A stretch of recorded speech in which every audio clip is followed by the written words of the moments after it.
Radhi Jamuna Hare Radha Madhava Kunja Vihari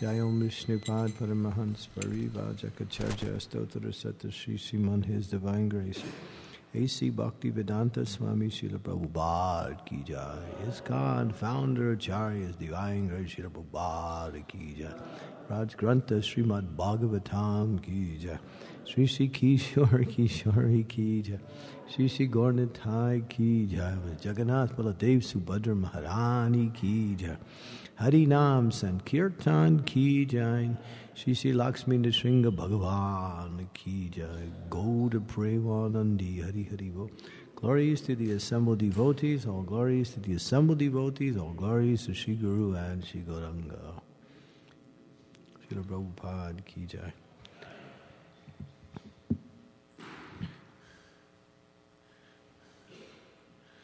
Om Namo Bhagavate Vasudevaya.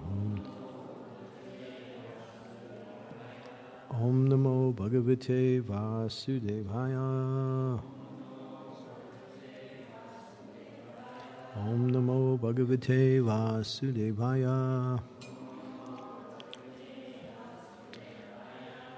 Canto 5, Chapter 1, The Activities of Maharaj Priyavrat. And this is text 23. So, word for word, it's a long one. Iti, thus. Havava, indeed. Sa, he. Jagati Pati, the emperor of the whole universe. Ishvara Ichchaya, by the order of the Supreme Personality of Godhead. Abhinivesita, completely engaged. Karma Adhikara, material affairs. Akila Jagat, the entire universe. Bandha, bondage. Dvamsana, destroying. Para, transcendental. Anubhavasya, whose influence, Bhagavata, of the Supreme Personality of Godhead. Aripurusasya, the original person. Angri, on the lotus feet. Yugala, two. Anavarata, constant. Dhyana anubhavena, by meditation. Parirandita, destroyed. Kasaya, all the dirty things. Asaya, in the heart.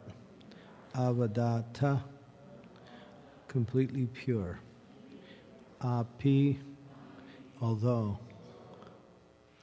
Manavardhana, just to give honor. Mahatam, to superiors. Mahitalam, the material world. Anusasasa, ruled. Translation, purport by His Divine Grace, A.C. Bhakti Vedanta Swami Prabhupada. Following the order of the Supreme Personality of Godhead, Maharaj Priyavrat fully engaged in worldly affairs, yet he always thought of the lotus feet of the Lord, which are the cause of liberation from all material attachment. Although Maharaj Priyavrat was completely free from all material contamination, he ruled the material world just to honor the order of his superiors. Purport. The word mana vardhano mahatam, just to show honor to superiors, are very significant. Although Maharaj Priyavrat was already a liberated person and had no attraction for material things, he engaged himself fully in governmental affairs just to show respects to Lord Brahma. Arjuna had also acted in the same way. Arjuna had no desire to participate in the political affairs of fighting at Kurukshetra, but when ordered to do so by the Supreme Lord Krishna, he executed those duties very nicely. One who always thinks of the lotus feet of the Lord is certainly above the contamination of the material world. As stated in Bhagavad Gita, Yoginam api sarvesham bhadgaten atmanaha stradavan bhajate omham tseame yuktatamo mataha. Of all yogis, he who always abides in me with great faith, worship me in transcendental loving service, is ultimately intimately united with me in yoga and is the highest of all. That's the last verse in the Bhagavad Gita, 6th chapter, 47. Maharaj Priyavrat, therefore, was a liberated person and was among the highest of yogis. Yet superficially he became the emperor of the universe in accordance with the order of Lord Brahma. Showing respect to his superior in this way was another of his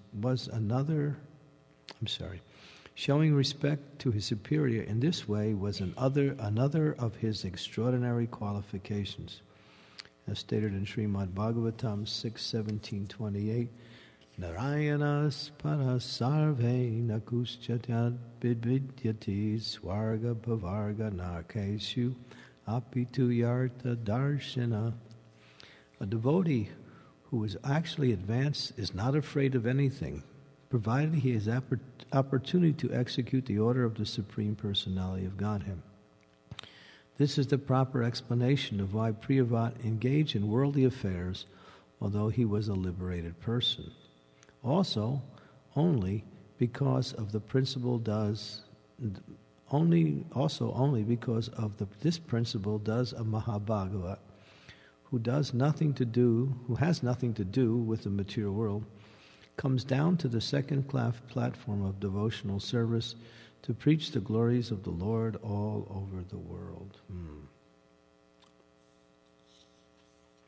Om Agyantimirandasya Gyananjana Salakaya Chaksu Unmilitam Yena Tasmai Shri Gurave Namaha Shri Chaitanya Manobhistam Staptitam Yena Bhutale Swayam Rupa Kadammayam Dadanti Swam Padantikam Jaya Shri Krishna Chaitanya Prabhu Nityananda Advaita Gadadhar Sivasari Gaura Bhakta Vrindam Hare Krishna Krishna Krishna Hare Hare Hare Ram Ram Ram Hare Hare.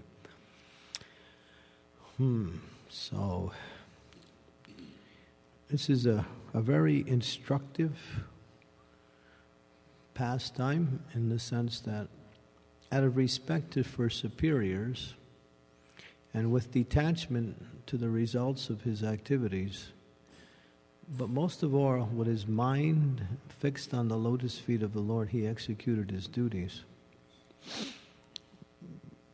He had no desire to do this work, but because he was ordered by his superiors to do it, he did it. Of course, we read at the beginning, he was reluctant to do that, because in order to do so, he had to give up his, what we say, situation in the material world and take on some responsibility and become a householder. And so for that, it was a big, what we say, sacrifice on his part. And he was encouraged by the greatest of all sages, Sri Narada Muni, not to do it. Narada always seems to play an interesting role. Sometimes he's on the side of the demons, encouraging them to be careful against the devotees, right? Narada's an interesting person. But he always acts for the pleasure of the Lord. So in this way, Priyavrat was doing his duty beyond the call of duty. It was a sacrifice. And that's what really brings the mercy of the Lord in our lives. Just like you're all here freezing right now. So that's a sacrifice. To come to class and to freeze. And not to think about freezing, but to think about the class. That's even harder. That's the second part of the austerity. So that, to make a sacrifice on behalf of God or on behalf of the religious principles is glorious. And that awakens within us the principle of bhakti. We develop the desire to serve, and we receive the mercy of the Lord. Now, he could have just simply agreed to do it, but here he's ensuring his success in devotional service. His mind is fixed on the lotus feet of the Lord.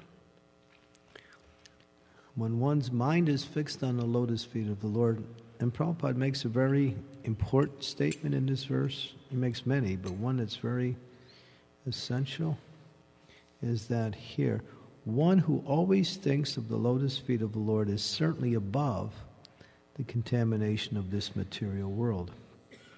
And that's important to understand, because here's the way to free oneself from the reactions and the continual activities of the material energy. Always remember Krishna. It's not easy to always remember Krishna. As Prabhupada said, one has to have some love for Krishna before one can always remember Krishna. And the mind is conditioned not to remember Krishna, but to remember the affairs of the world. What do I have to do to live in this world? But through the process of bhakti and through detachment from one's activities, this is also, Krishna makes that point in the Gita, that if you want to fix your mind on me, you really have to be detached from material activities. If we're still trying to find happiness through material activities, we can't think of Krishna. It's just not possible. It's not like maybe you can think of it. You just can't, because your mind is diverted towards something else.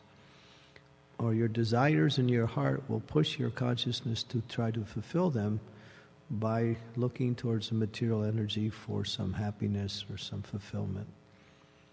So one has to detach themselves from material activities. In order to do that, one has to cultivate what they call knowledge and nescience side by side. Knowledge is that knowledge which is transcendental, which is spiritual, which is practical in the execution of devotional service, which is related to Krishna or to the process of bhakti. Nescience is how this material world works and how one is entangled within the material energy. So one has to be able to at least have some preliminary understanding of the process of nescience. Krishna explains it also in the Bhagavad Gita, how this material world is dukhalayam asasratam. It's miserable and it's temporary. And it simply entraps the living entity into activities which divert their attention away from the real happiness, devotional service, or Krishna. And so, therefore, unless one carefully detaches oneself from all forms of material activities, it's very hard to think of Krishna. And without thinking of Krishna, one can be easily overcome by the material energy.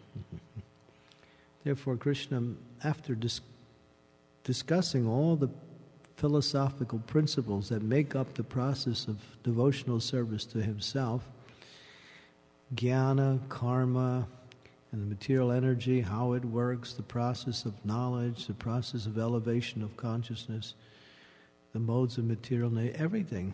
He finally says, surrender to me. But before that verse, surrender to me, he says, what is the process of surrender?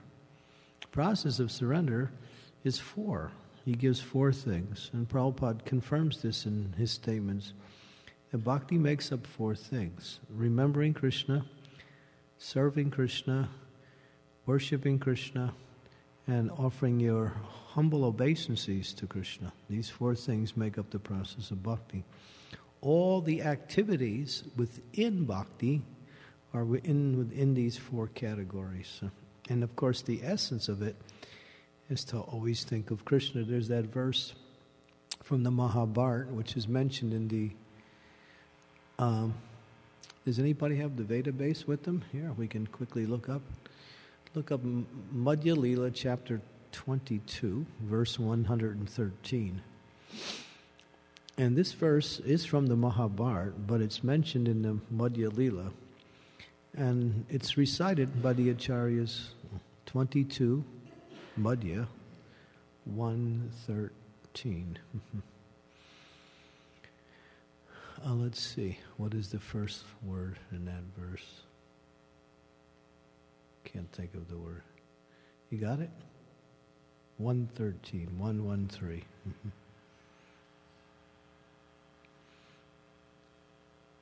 You want to read the Sanskrit, someone? Smarta vyas tatatam Vishnu vishmar smarta yata chuchit. Dida. Kinkara. Translation? Nice and loud. You have the microphone is right there. Just perfect. Okay. Krishna is the origin of Lord Vishnu. He should always be remembered and never forgotten at any time. All the rules and prohibitions mentioned in the Shastras should be the servants of these 2 principles. All the rules and regulations in bhakti and in the Shastras are the servants of these 2 principles. What is that? Always remember Krishna, never forget Krishna. Now, it sounds very difficult, and it is. But with what we say detachment from material activities, it becomes easy. And with the practice of bhakti, it becomes natural. Because bhakti is natural, and detachment from material activities is a process that one has to practice. And Priyavrata, he's engaged in material affairs, but he's detached from it. He's detached from it. He's doing the work, as we mentioned yesterday, and it's worth mentioning again, that to live in this world, Lord Chaitanya Mahaprabhu gives the formula. He says a woman has a husband and she also has a lover, but she's absorbed in her lover, but still she does her duty to her husband in such a nice way that he doesn't suspect anything. So, in that way, one can detach oneself from the affairs and at the same time put one's consciousness in Krishna. Practice thinking of Krishna, practice remembering Krishna, practice chanting Krishna's name all the time. Prabhupada would say, you have to think of something. Why not think of Krishna? And to think of Krishna can be thought about in so many ways. I remember just like one of the many benefits of the morning darshan with the deities is to remember that darshan throughout the day. The mind can take a snapshot of the beautiful form of Sri Sri Kishore Kishori and keep it in your mind throughout the day. And just remember that. And then, but the point is here, you're never affected by the material energy. Never. If you're remembering Krishna and somebody goes like this with a gun and pulls that trigger, that gun won't fire. It won't. Guaranteed. That's how the remembrance of Krishna is so powerful that nothing material can happen to you. Unless Krishna wants you to be killed, but that's another thing. But the point is, nothing can harm a devotee who is fixed in remembering Krishna. Because Krishna is on the transcendental platform, and our consciousness becomes transcendental when we remember Krishna. If we're preaching about Krishna, that's remembering Krishna. If our mind is absorbed in serving Krishna, we're also remembering Krishna. If you're cooking, cleaning, worshiping, doing, a business for the temple, or even fixing the cars, if you're absorbed in your service and thinking it's for Krishna or Krishna's devotees, that's transcendental. That's remembering Krishna through the process of bhakti, like that. So this is the process here. Now, obedience to superiors is an added feature of enthusiasm. Of course, in this age of Kali, it's not very fashionable to listen to superiors. In fact, I remember when I grew up, there was an old saying, never trust anyone over 30. We grew up with that saying. Never trust anyone. Then, of course, we never thought we would be over 30 someday, but that was a problem. Never trust anyone over 30. So in other words, the old people don't know what they're doing. That's so in a nice way. It was like the mood of rebellion against everything authoritative, everything superior, like that. But unfortunately, that got no one anywhere, because there's an old saying, as the son grows up, he realizes the father's getting smarter and smarter as he grows older. It's not the father's getting smarter, the child is realizing that the father is actually what he is, So, therefore, we have to take instructions from superiors. And in the Gita, Krishna says, one of the austerities of the body is to worship and honor superiors. So in our case, it's the spiritual master, the authorities that are representatives of the spiritual master, like that. Also one's mother, one's father, like that. You would see, just like in India, when the little kids would go to school, maybe you girls know this, you give gifts to your teacher, and the teacher's like a father, right? You treat the teacher just like you would treat your father, and he would also reciprocate in the same way. And it'll be a big ceremony at the end of the semester, right? And everyone is giving wonderful gifts to their teacher for thanking him for teaching, and there's actually a lot of affection between the students and the teacher, like that. Of course, that culture is lost now. Now they come in and shoot the teacher, unfortunately. But this is Kali Yuga. So affection and obedience to superiors is one of the features of... And then, of course, in Krishna consciousness, we don't have to have that problem whether the superiors are qualified or not. Because if they're representing Krishna, they're qualified. Even if we don't agree, still. So that's a high feature. And Prabhupada refers this point to Arjuna. Arjuna had so many reasons. And I was listening to Prabhupada yesterday on the tape. And he was saying that, Krishna is asking Arjuna to kill his family members. This wasn't an ordinary war. His uncles, teachers, gurus, relatives, they were all on the opposite side. It wasn't like these people were enemies, they were family members who somehow or other became political enemies. So that was tough for Arjuna to do that. Just think about that. But he listened to Krishna, and because he listened to Krishna, he was successful in everything. So, therefore, obedience to superiors is a very high form of what we say. consciousness to respect elders, to respect superiors like that. So, and this was an inspiration for him because this whole pastime is based on that principle, that they needed something done like that. Sometimes we ask, please give me some service, and then when we're given the service, we're thinking, this is not really what I wanted. I wanted that service that you should know that I want. But it's like the servant ordering the master, please, Mr. Master, I'm your servant, tell me what I want to do. Like that. Like that. Think about it. We come to Bhakti Yoga and we have our own agendas. They used to say, if you want to make Krishna laugh, just tell him your plans.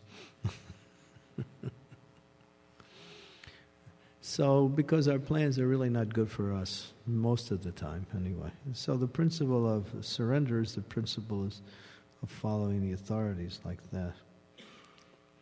Because unless we're a pure devotee, our desires in Krishna consciousness are mixed in with our material ideas or material desires. And because we kind of sort it out, we don't see the sorting out, and we just think, oh, I'm a nice devotee. But you're mixing it up with some of your own ideas on what is good for you and what you like to do and how things should go on according to your... But this is not the way. There's one thing you learn in life. You just learn. I guess it takes a while to learn this. Usually, sometimes you never learn it. But maybe when you're about 95, you'll learn it. And that is that the world just doesn't work according to your plans. You kind of get it. You kind of get it after a while. You got your plans, and that's good, but shouldn't be attached to them. That's the point. We plan to serve Krishna, but don't be attached to the plans. Plan to be attached to the service. Plan to be attached to the service like that. So, okay, this is a very powerful verse here. Let me see what else we have in this verse. Prabhupada said, a devotee who is actually advanced. Now, Prabhupada quotes this verse from the 6th canto. This was spoken by Lord Shiva when Chitraketu, this is an interesting pastime. Chitraketu, he was liberated from all his material activities, and he had the ability to travel around the universe. And there was a great meeting of all sages, and Shiva was there. And Shiva was sitting presiding over the sages, but Parvati was sitting on the lap of Shiva. Now, Chitraketu, he came by in his flower airplane, and he just laughed. He just thought this was kind of funny. Shiva's there presiding, and he's sitting with the... Now, none of the sages thought it was unusual, and Shiva, of course, didn't think it was unusual. But Parvati really became upset when she realized what happened. So she took account and she cursed Chitraketu. Oh, you think you know better than all these sages? And therefore you should go to hell. She was really upset. And it's the duty of the wife to protect the husband when the husband is condemned or insulted, especially a great sage like that. So she acted, but she maybe overreacted a little bit, and then she cursed him. And what did he do when she cursed him? He paid his obeisances. He said, "Thank you, Mother." He actually called her Mother and thanked her, and he was ready to accept his destination because he saw it as the mercy of God. When Shiva saw that, Shiva was so happy or ecstatic, he quoted this verse, Narayana para sarve akustascha chavidyati swargapavarga narkaishu api tuyarta darshanam. That a devotee of the Lord is actually not afraid of anything. It's like a compass. A compass is always synchronized towards the northern direction, like that. So the devotee is always synchronized towards Krishna, whether they're in heaven, hell, or in the Chicago temple when there's no heat. They're always synchronized towards Krishna. Always thinking of Krishna no matter what the situation is. And that way, if one is not thinking of Krishna, then heaven becomes hell. And if one is thinking of Krishna, hell becomes heaven. Because thinking of Krishna means associating with Krishna. But one has to practice that. So, therefore, devotees not afraid. In fact, some devotees I know are enthusiastic when they get difficult kinds of services. They like challenges. They like adventure. They want to use their intelligence and their life to take chances for Krishna. They don't do it surreptitiously or whimsically, but when the opportunity comes, they're enthusiastic to do it. That Krishna wants me to do this. This ought to be great. I'll give it a try. And, I know one devotee who's like that. He just likes to do big things for Krishna. He just don't want to bother. Small things, he just doesn't. He likes the big adventures, Give me a big challenge. And Prabhupada was like that, too. That's how Prabhupada spread this movement. He always thought big. He said, think big, shoot for the rhino. You know what that means, shoot for the rhino? Rhino is a rhinoceros, that's the word. A rhinoceros is a very difficult animal to kill. And if it sees its opponent, it comes charging at full speed. And it doesn't miss, usually. Now there's a gun that is specifically designed to kill rhinoceros. No ordinary rifle or gun can kill a rhinoceros. They have a special gun for this guy. And so Prabhupada said, shoot for the rhinoceros. That means it's difficult.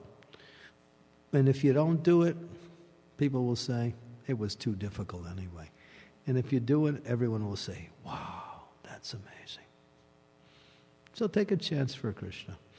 Try to do something that'll spread Krishna consciousness nicely. Think about that. If we just go along in our life and we chant Hare Krishna and do a little service here and there, it'll be all right. But you'll miss out on all the fun. Take a chance for Krishna. But Prabhupada said, don't take a risk that is going to cause your Krishna consciousness to go down. That's the kind of a risk that is artificial. It's like I can see some of you here took some risks, and because of that, your spiritual life grew. Going out on Sankirtan, distributing books, that's a risk. Mm-hmm. Especially now, it's gold. But take a risk and preach or do something to expand Krishna consciousness. It actually makes the whole process very exciting. Because why? You got to depend on Krishna. You just have to depend on Krishna when you take a risk. There's nobody else. You can see that, can I do it? No. Can Krishna do it? Yes. Like that. It makes devotional service like that. Interesting like that. But, not beyond what's going to cause you to fall down. You don't want to take too much of a risk. Like, you don't go into a bar and start preaching. Sit down, have a few drinks so you can be with the... You're laughing, but this actually happened. One devotee said, I want to liberate the drunks. So he went into a bar and he would sit down, and to get their attention and get their confidence, he would order a drink too. This is true. He was a book distributor. And actually, after some time, he, well, you like that one? No. Don't get too excited here. So, yeah, and what happened was he became one of them after a while. His success kind of died quickly. So that's what is called an artificial type of risk, like that. Or you may want to go preach, I don't know where, but someplace where it's dangerous, So, therefore, take a little risk, but not beyond what is going to cause. But it's interesting, you take a little risk. Or even your day-to-day service, you think, what can I do more in my service? How can I do it better? What is about if we just do our service to get it done, it's no fun. If you get it done, you won't have any fun. You'll be more on the run. And you'll probably become shunned. A little poetry there, okay. I'm practicing for my future. Krishna conscious rap. Anyway, okay, so take a risk for Krishna. And this verse is important. And actually, this is one of the most important verses in the Gita. That Narayana Pravar Sarve, that means the devotee is, wherever they are, they're fixed on Narayan. It's not so much the circumstances you're in. These are external. They're influential. In some circumstances, it's easier to think of Krishna. In some circumstances, it's, let me say, more difficult. What are the circumstances that are more difficult to think of Krishna? When things are too nice. That's when it's too difficult to think of Krishna, when things are too nice. But when things get rough, then there's no choice but to take shelter of Krishna. That's why Queen Kunti prays. She says, let calamities come again. Why? So we can remember you. That way we don't have to remember birth and death in this material world. So, therefore, difficulties are actually opportunities to go deeper into our Krishna consciousness like that. And just to engage in association with devotees is a challenge. Always stay in association with devotees because it's a challenge. Why is it a challenge? You have to develop the qualities that are conducive to Krishna consciousness. Humility, tolerance, pridelessness, patience, respect for others. These are very difficult to do because we're conditioned to be more like the center. Because we want to be the center, it's hard to develop these qualities because they're in relationship to everyone else, and they're ultimately in relationship to Krishna. So that's an austerity, to stay in the association with devotees. It's one of the greatest austerities, but it's also the greatest benefit in devotional service. It may be difficult. You don't choose the people. Sometimes you're put into association with people who have personalities that are completely opposite yours. And personalities clash sometimes. Even though devotees are devotees, still we are persons too, and our personalities clash. So sometimes it takes a lot of tolerance and patience in that association. But by practicing that, those qualities develop. If you get an opportunity to be tolerant or patient, you should think this is good because this will help me in chanting the Hare Krishna mantra. As Krishna says, or Lord Chaitanya says, tolerance, humility, pridelessness, and respect for others are conducive to chanting Hare Krishna. They're conducive to chanting Hare Krishna. Okay, so any questions? Yes, Achyuta? I'm sorry, Ashraya. You're always giving me your blessings first. That's become infallible. Infallible shelter.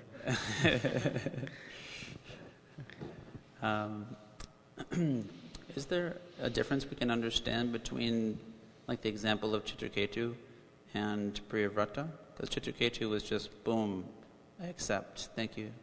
And Priyavrata, he accepted, but there was some process involved with that. I think Chitraketu understood this was the Lord's arrangement, because he was cursed to become a demon. In his next life he became Vritrasura, and that was his way out of the material world. He wanted to get out of the material world. So he saw this was an opportunity to get out of the material world. And when he became a demon, he was a demon. He was in the demon's body, but with the devotee's consciousness. That's a beautiful story. So, yeah, I think there's a world of difference between these two. Priyavrata, he did it as a service, that's all. And he felt that he was pleasing the superiors by doing such things. He was reluctant, very reluctant at the beginning. Extremely reluctant. Himanshu?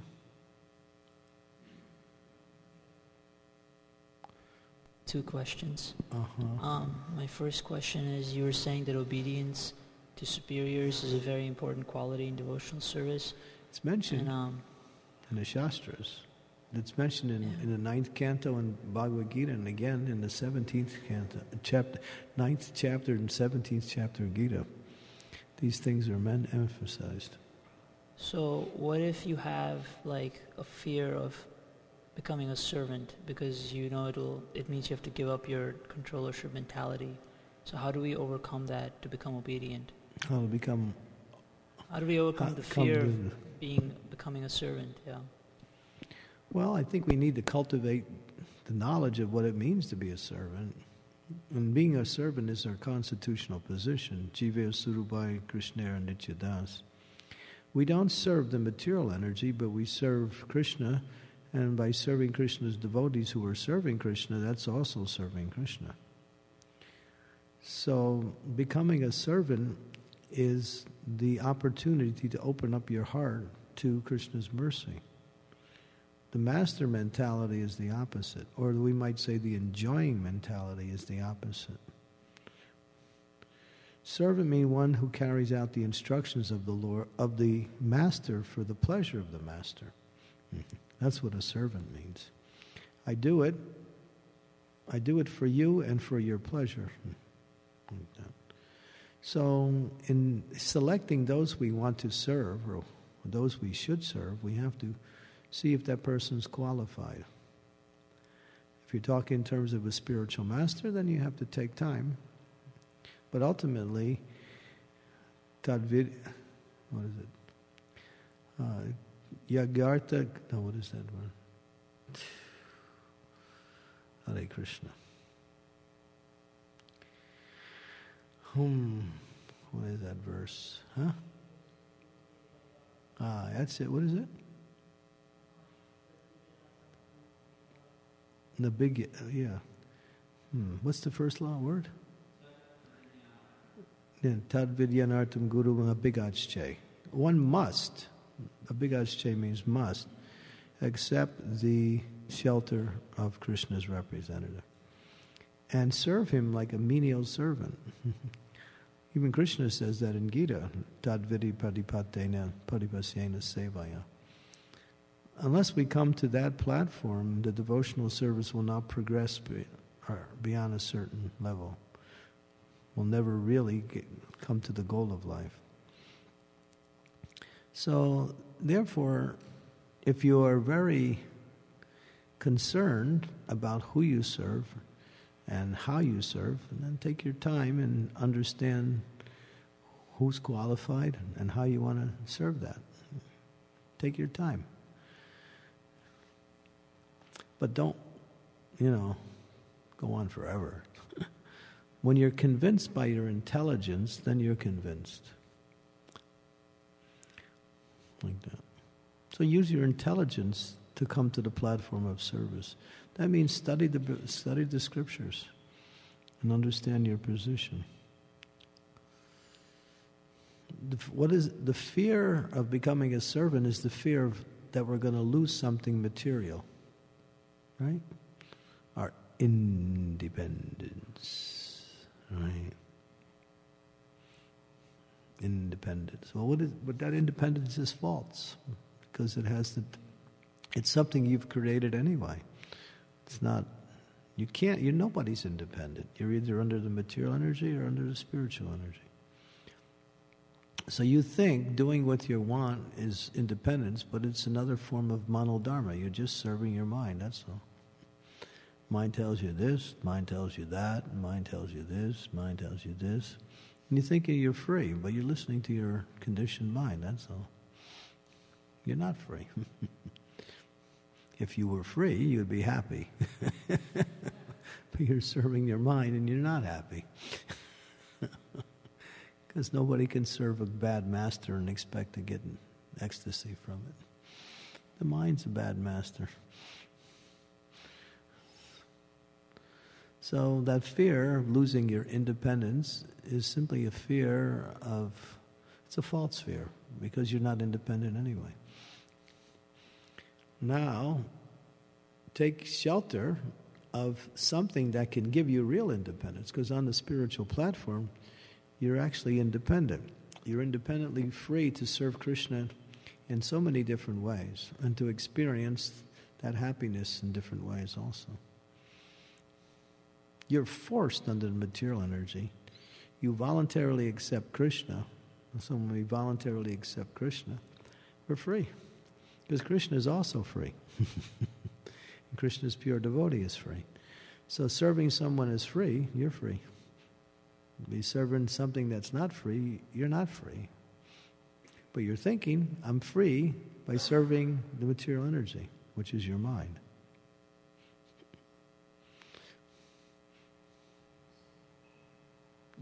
Well, did you get the first one? Hold your second question. I think ladies have a question. I want you to digest that one. Mix it in with your breakfast. Okay, you got it? It's important that we just absorb the answer and think about it. Are we really free? Who's free? Nobody's free. This idea of free. You're free to die, free to get old, free to become, infirmed. You're free to do so many miserable things. You're not free. You're listening to a conditioned mind. Your mind's programmed in a certain way, and if somebody else's mind is programmed in a different way, and both are thinking, I'm free, well, it's your program. That's all. It's your hard drive. You've made it that way. And you think that's freedom. It's not. Freedom, the material energy, there's nobody under the influence of the material energy who's free, because the material energy is a jail. So some are more free in the jail than others, but still everyone's in the jail. So surrender. Okay? Got it? Write it down. Surrender. And surrender, it's nice. What are you surrendering? You're surrendering something that you don't have, that you falsely claim is yours anyway. Oh Krishna, I give this to you. It's his anyway. We stole it and we're giving it back and we're saying, oh, here, this is for you. It's like I come and I steal your car and then I bring it back and I say, I'm giving you your car back. This is my offering to you. Well, you stole it in the first place. Well, that has nothing to do with it. So this idea of independence is a false sense of existence. There's nobody independent. But we're afraid to surrender because we like our false sense of independence. Why? Because the mind's still in charge. Give your mind over to your intelligence and give your intelligence over to the instructions of the spiritual master. And you'll see, you open up a whole world of possibilities when you surrender. Your whole life becomes, what we say, opportunities. Just Now we're limiting our opportunities because we're thinking we're choosing, but we're limiting our freedom because our minds are directing us according to how we think we can be happy. Spiritual life is broad. Material life is narrow.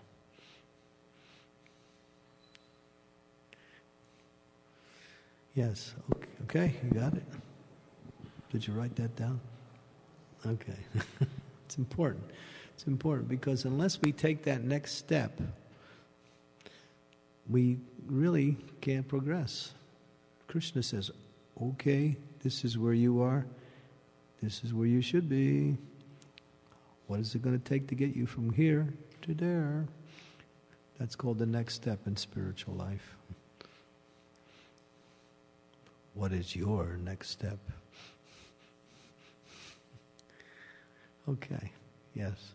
Hare Krishna Maharaj, regarding obedience to the superiors, according to my understanding, it requires an element of faith, because if you don't have faith that what my elders or my authorities or my spiritual master is instructing me, because my mind is like, personally, I have a doubting mind that what he's saying is good for me, for my Krishna consciousness. So I have fault finding, I have doubting mind, and I have so many attachments, so I'm attached to a negative thought that this is good for me, and I'm not surrendered also. So how can we develop, like get rid of all these four things and have complete faith in the authorities, that because of our attachments, we tend to find justifications that... Well, faith is developed in different ways, but I think the most effective and the direct way to get your faith strengthened is by associating with advanced devotees. That's the most direct way. In that association, you develop more faith and more enthusiasm for the process of devotional service. Because they're engaged in devotional service, they're fixed. And they're showing you what faith in action is. So when you associate with them, right? Kirtida, you just were with Malati, right? You can see the difference. When you associate with Malati, she's fixed.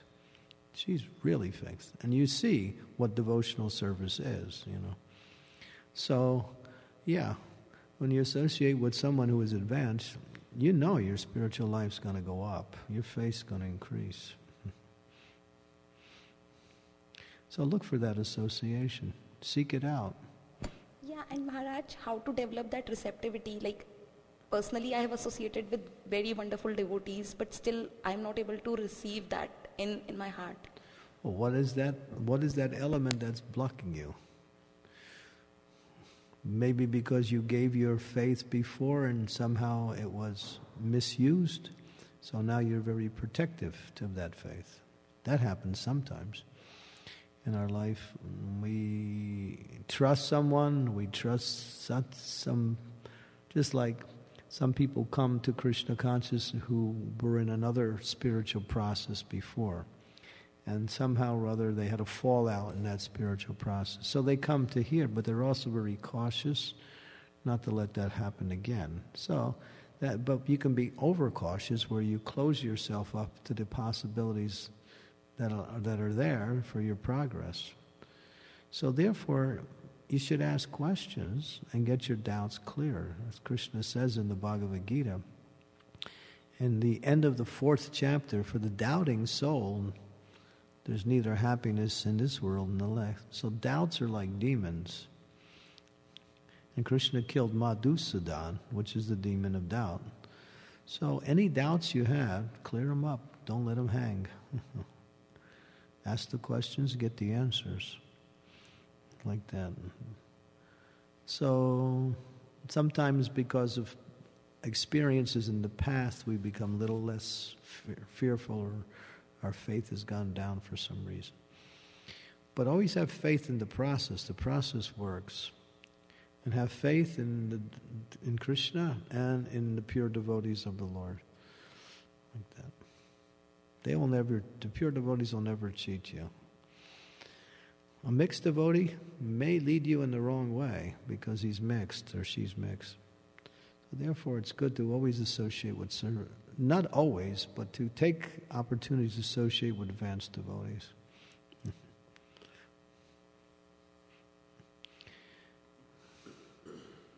Okay, thank you. Yes. Mr. Luke, welcome back from Minneapolis. Thank you.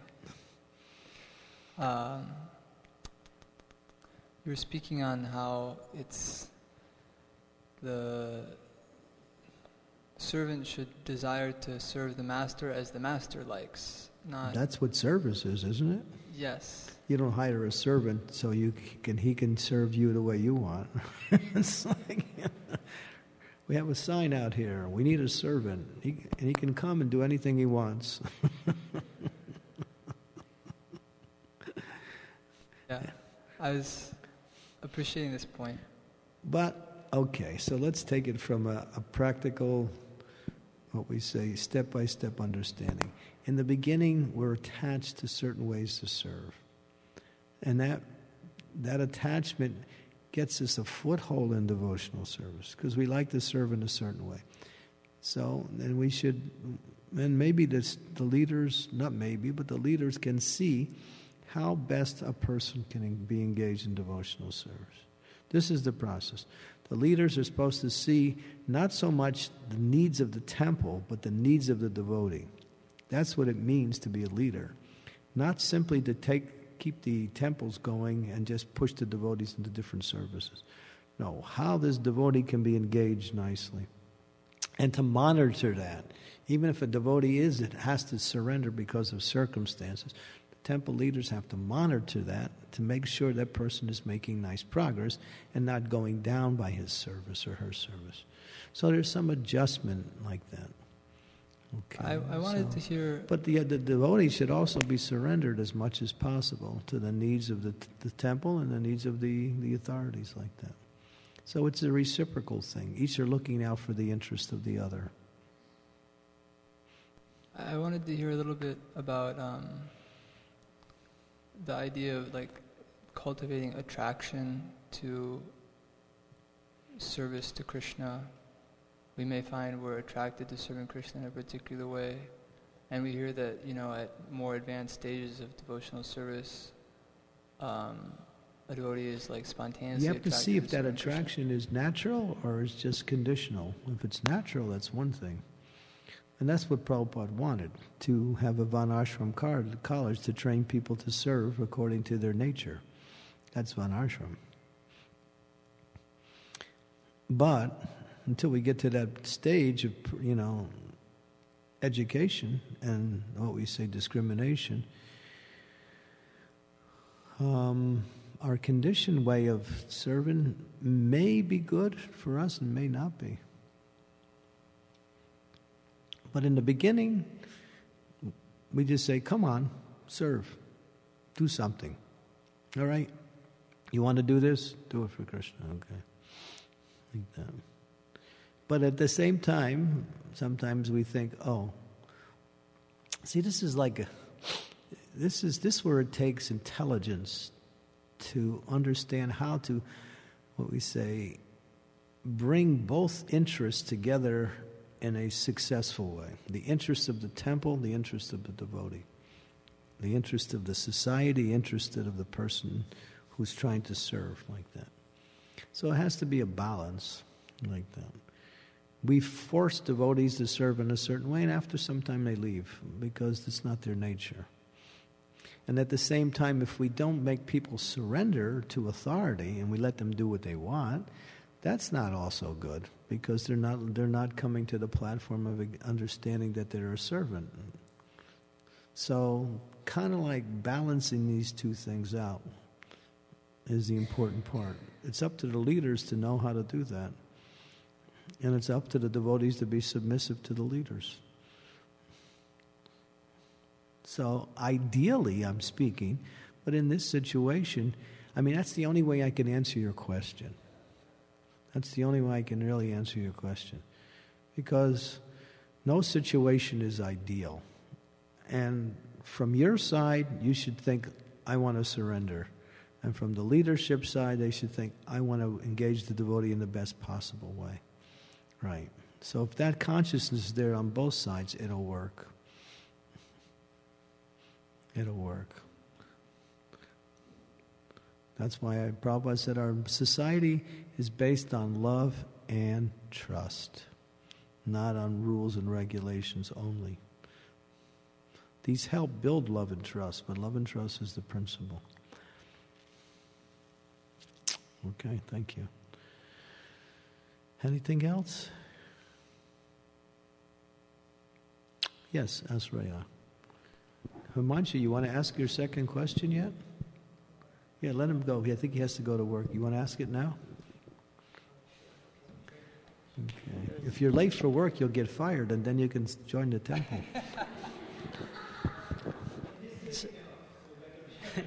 This will be quick, Maharaj. At the end of the purport, Prabhupada mentioned that there is the Uttama Adhikari devotee who comes to the Madhyama platform to preach. Right. He's making that. And I was wondering if the Uttama comes to the Madhyama platform to preach, in terms of outcome, is there a difference between a Madhyama Adhikari who's preaching at his level versus an Uttama Adhikari who comes to the Madhyama level? Yeah.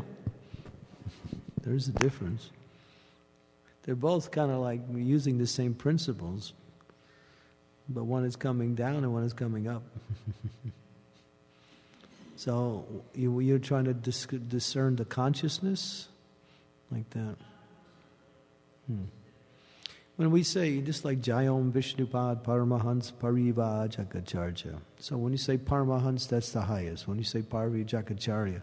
So you're giving credit to this soul for being both. And he's Pariva Jakacharya, that's the second class platform, traveling preacher. He makes discriminations. But he's not acting on the first class platform anymore. He's acting on the second class platform. He accepts that, and therefore he follows the principles of the second class.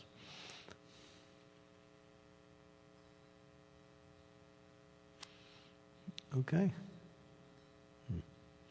It's more like if someone's qualified and they come down and take a lesser role, they can still be on the higher platform, but they take the lesser role for a higher purpose. And there's someone who's just coming up from the lower level to that platform. They don't have any experience of the highest platform yet. And so for them, that second class platform is the highest. But Prabhupada, you see, if you listen to Prabhupada's lectures, sometimes he speaks on the first class platform. And he did that at the end of his life.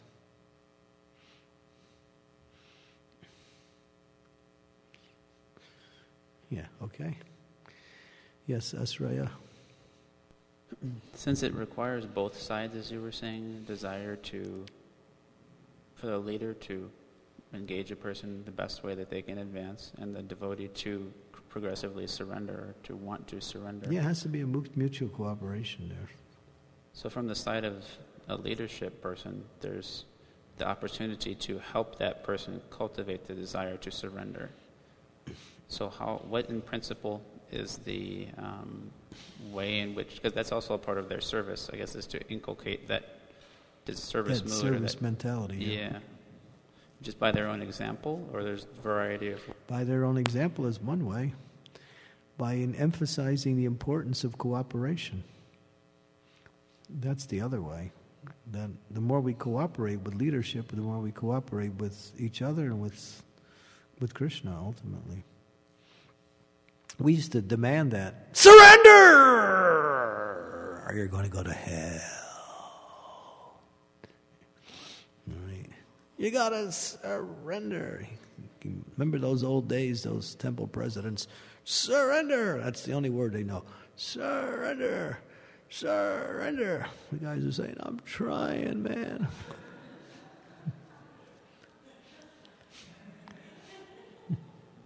Either, right? Yeah. Bhakti Rasamratu Sindhu Maharaj,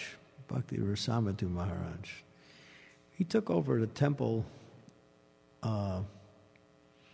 He took over the temple president of Vrindavan. He came in at a really difficult time. when he came in there, one god sister of mine, she was there for 20 years. She said, he was a brahmachari then. She said to him, "You're the 19th president in 19 years." That's how hard it was to be a president there. And he had a really tough time. So, and the brahmacharis wouldn't get up to go to the Mangal Arti. So I told him, "What are you doing to get the brahmacharis up?" He says, "I go in their room, and when they're sleeping, I wake them up and I massage their feet, and I say, 'Please come to the morning program.'" He did it. He was doing that. He would grab their feet. They would be so embarrassed. And here is a senior devotee coming to grab my feet and wake me up and wants to massage my feet. So, God, I should go to the morning program. So that's what he had to do to get people out of bed. Now, I'm not saying you should all do that, but you know, that's what he was willing to do in order to establish, and he was successful, and he stayed in that. He was the most successful president they had in years. You know, he did a lot of wonderful things, but after a while he had to leave because it was so difficult there. Such a difficult place, Vrindavan Dham, our temple in Vrindavan.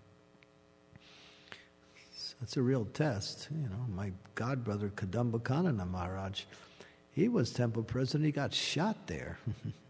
1994.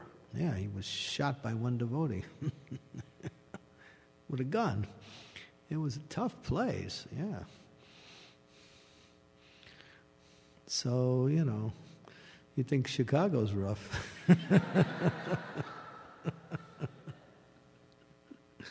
Little cold, and that's not so bad. Because the mafia is very strong in that area. That's why the influence of the mafia is very strong. Yeah. So, you know, it's a problem. So, but he did what he had to do, and he was willing to do whatever he had to do to make a difference. So, and the devotees should think, why should I make the temple president, you know, give him so much trouble? He's got enough trouble already. Why don't I just surrender? And the temple president is thinking, I want to really help these devotees grow in their spiritual practice, so let me figure out how I can help them in their, not only engage them, but guide them like that. So there's a balance like that. Yes, okay. Does that help? Is that... Yeah.